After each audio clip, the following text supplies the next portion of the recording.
Emma's going to be furious you're here, my mother whispered, clutching my arm as we stood just outside the grand ballroom. Her eyes flicked nervously toward the glittering chandeliers and laughter spilling from inside. She said no family embarrassments tonight.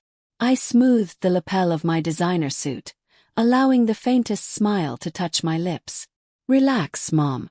I'm not here to cause a scene. Mr. Harrison asked me to come. Her grip tightened. The hospital chairman. Why would he want you here? She lowered her voice. Emma said you'd taken some low-level job after dropping out of med school. Are you working in the cafeteria now? I held back a laugh. Something like that, I murmured. How convenient for Emma to forget the truth about what really happened 3 years ago. Just then Mr. Harrison approached with his daughter, Sophie, beaming beside him. Dr. Morrison, Sophie said warmly, hugging me. Dad and I were hoping you'd get here early. My mother froze. Doctor. Before I could say a word, a familiar voice sliced through the air. Catherine. What are you doing here? Emma stood in the ballroom doorway, radiant in red and dripping with disdain. Her expression hadn't changed since the night she announced to the family that I'd cracked under pressure and dropped out of med school. She called me weak, failure, unworthy of our last name. What she didn't know, what none of them knew, was that I hadn't dropped out at all. Emma, Mr. Harrison said gently, stepping forward. I hope you don't mind. I personally asked your sister to attend. We have exciting news to share. Emma's brows pinched together. You know Catherine. Sophie let out a soft laugh. Dr. Morrison saved my life. Silence rippled through the lobby. My mother's hand slipped from my arm. Emma's smirk wavered.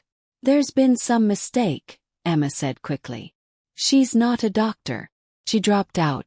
She's been gone for years. I stepped forward, voice calm. Yes, I've been away. Johns Hopkins. Completing my residency in oncology and developing a new treatment protocol. Mr. Harrison smiled. The very same protocol that saved Sophie's life when no one else could. Emma's champagne glass fell and shattered on the marble floor. Party guests turned, murmurs rising. My father stood near the back, his expression shifting from confusion to something closer to realization. Even Aunt Patricia, always Emma's fiercest supporter, covered her mouth in shock. That's impossible, my mother whispered. Emma said you were working odd jobs. She said I couldn't handle medical school, I said quietly. That I was an embarrassment. That I should stay away. Mr. Harrison placed a hand on my shoulder. Dr. Morrison chose to focus on her research instead of defending herself. And that decision has saved dozens of lives, starting with my daughter. The crowd had swelled now, drawn in by the tension. Emma stood frozen, her perfect birthday crumbling around her. Ladies and gentlemen, Mr. Harrison announced, I'm honored to introduce Dr. Catherine Morrison, Boston General's youngest head of oncology and the visionary behind the Morrison protocol. The room fell silent again, until the crunch of glass under Emma's heel broke it as she stepped back. This wasn't how I'd imagined the truth coming out.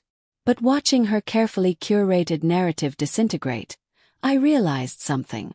The best revenge isn't retaliation, it's success. Shall we head inside? I said smoothly. After all, there's a birthday to celebrate. The ballroom was exactly what I expected. Floral overkill, crystal everything, and a string quartet in the corner. I felt eyes on me as I entered, whispers trailing in my wake. The prodigal daughter had returned, and shattered the lie. Emma rushed to her husband, Michael, gripping his arm and whispering urgently. He looked up, eyes locking with mine in shock.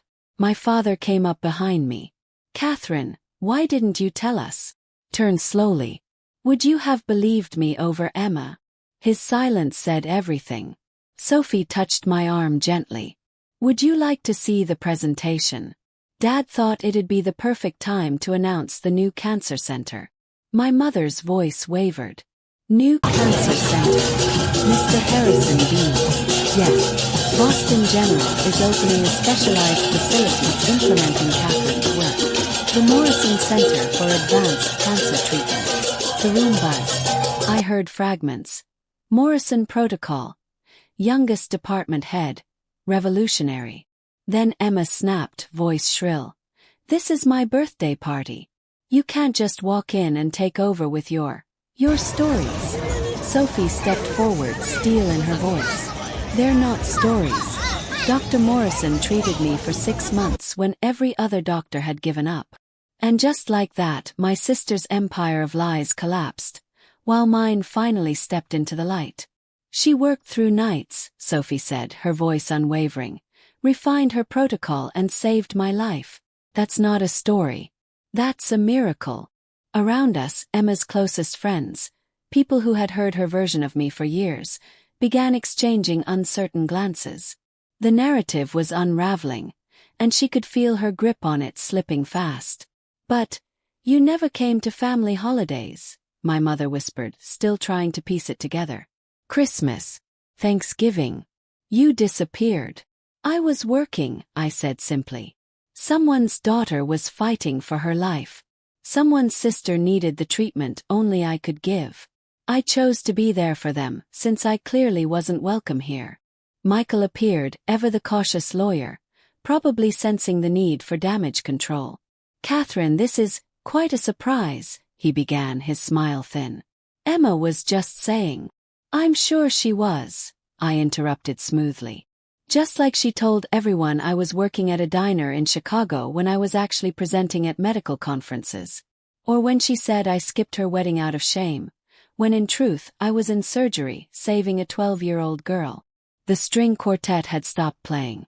Silence blanketed the room. All eyes were on us.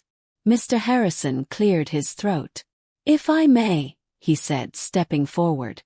I'd like to show everyone what Dr. Morrison has accomplished. He nodded to Sophie, who pressed a button on a remote. A screen descended from the ceiling, part of Emma's party decor, now repurposed. Suddenly, the room came alive with images.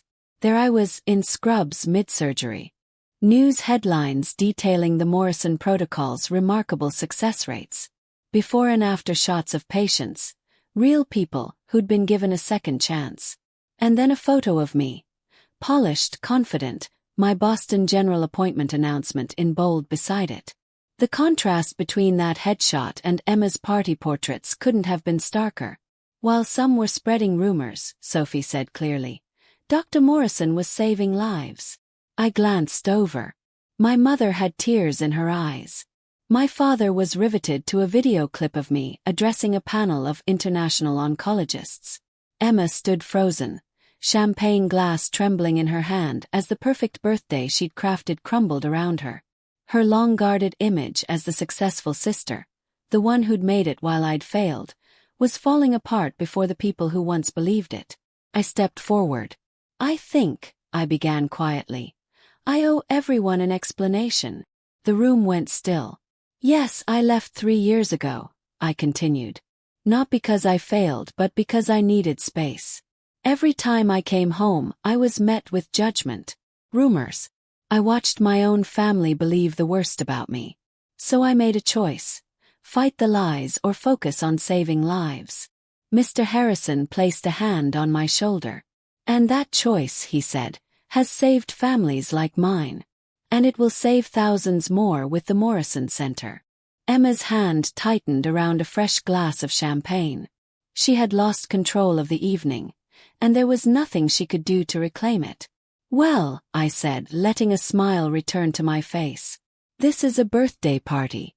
Shall we celebrate? The quartet began playing again, but the energy had shifted. Whispers turned into congratulations. Guests who had once looked past me now approached eagerly, praising my work, asking questions. I saw Emma by the bar, gulping her 3rd glass of champagne.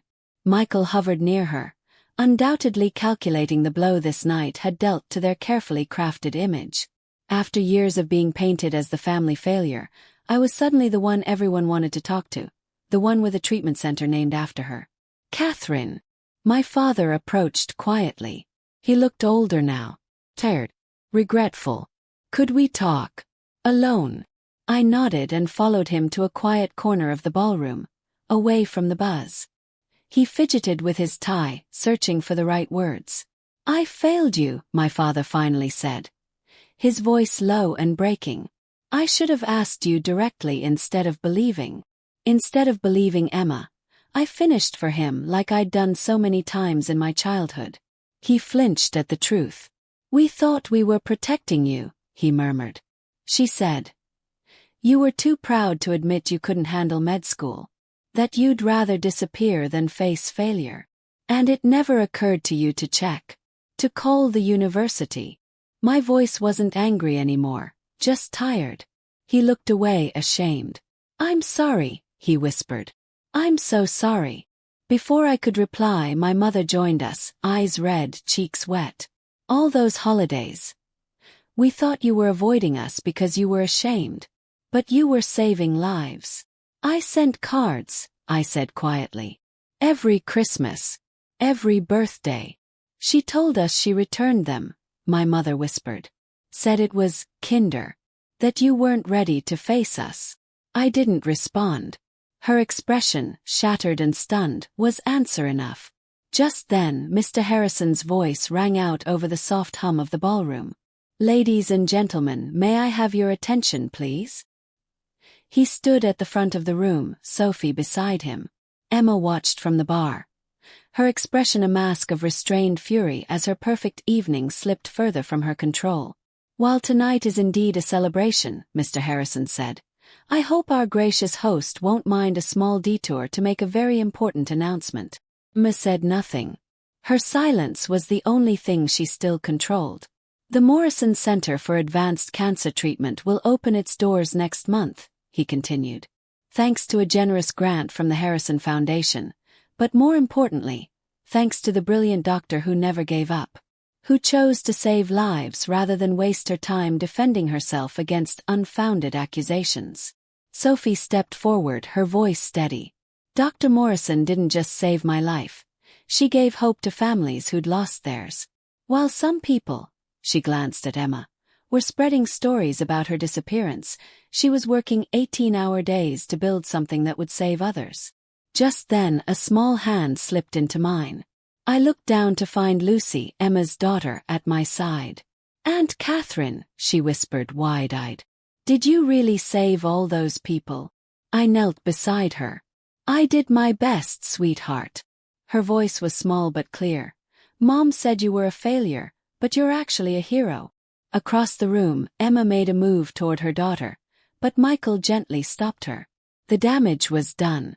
Lucy had spoken the truth they'd all been forced to see tonight. Mr. Harrison raised his glass. "To Dr. Catherine Morrison. For her strength, her brilliance, and her refusal to let gossip define her. The medical world is lucky to have her. And as a father, I thank her for giving us back our children." Applause filled the room.